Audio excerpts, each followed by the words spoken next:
Yeah, I've got an eyesight disability called retinosis pigmentosa, which means I can see about that far. That's about it. In the dark, I can't see anything, nothing at all in the dark.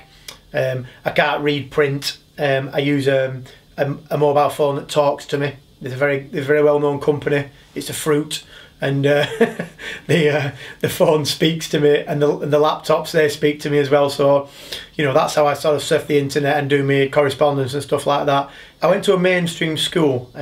All the authorities wanted me to go to a special school, but my mother and father didn't want me to be shipped off to Hereford, which is about 2.5 hours from here where we are now. So I went to mainstream school, and I was really sporty. My mother and father are sporty. My father played professional rugby for Rochdale, and my mother ran for the county and stuff. So, you know, I have got a sport gene in me somewhere. So I wanted to find a sport that I could do. Obviously, the ball games are really difficult. You know, cricket, rugby, really difficult. I'm a Liverpool fan, so maybe I'd get a game at the moment for Liverpool because they're not that good. But you know, I couldn't do it at a great level.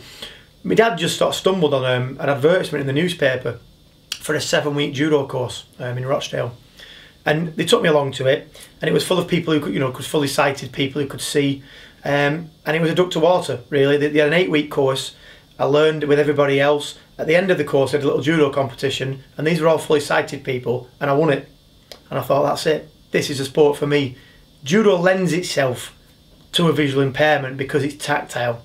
You don't do judo until you've got a hold of each other. So it's perfect for somebody like me who's got bad eyes. At the beginning, we stand about 3 or 4 feet apart, and it's quite difficult. But as soon as we get hold of each other, that playing field is dead level, and I can beat everybody. All throughout my life, I've never wanted to be singled out as a visually impaired person. I am a normal person who's got bad eyes. So I didn't want to sort of transcend that then into my sporting career where I did a specialist sport for somebody with bad eyes. I wanted to do something that all my mates did, because all my mates could see because I went to a sighted school. So I wanted to hang out with them. I didn't want to go to a special school or a special sports club. Like I said, judo was perfect for me. And my father was my best friend in the whole world because I spent a lot of time with my dad. He was a salesman, he had his own company, and he went out selling all over the country. And this is not an exaggeration. He used to drive to Plymouth in a day. That's 300 miles. So he'd be up at like 2 o'clock. He'd drive to Plymouth.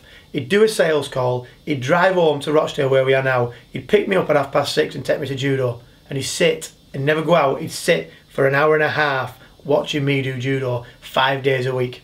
He never missed. So, you know, all the things that I've won in my career would be impossible without my parents. So, you know, I don't think I would be where I am now without them. But they took me everywhere, and it paid off because at the age of 15 I was ranked #1 in Britain for the under-18s for the sighted. So I'd actually got, before I started competing in Paralympic sport, I'd actually got to a very, very high level within sighted judo, which was great for me because I got a good grounding. For the age of 7 to the age of 15, I'd trained really hard. So I'd got a good grounding already before my international career started. And in the past, yeah, you know, I've had hard times at judo. You know, people, when I was fighting sighted judo, people tried to come from the side at me because my peripheral vision is not very good. So they'd realise that, so they'd come at me from the side. And I just, you know, you just learn to overcome it. You know, you do learn to use your other senses.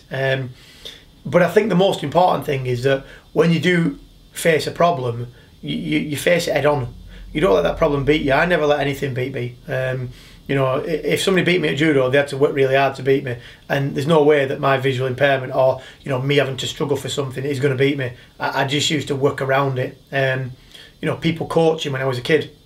You know, I can't see the judo coach when he's doing a demonstration on another player. So I'd ask the coach to do the demonstration on me because then I feel it. So then I know what's happening, because like I said before, judo's tactile. So the coach does a demonstration on me, I know what's happening. You know, the players start running around the side of me. I go to the side, the judo mat's a square, so I go to one corner of the judo mat, they can only come from like head on.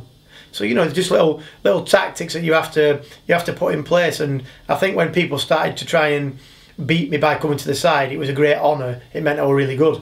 You know, the only way they could beat me is by using my disability to their advantage, and it just made me, you know, compete and train harder. It's fuel, isn't it? It's people pour that fuel into me, and I'll just train harder to beat them.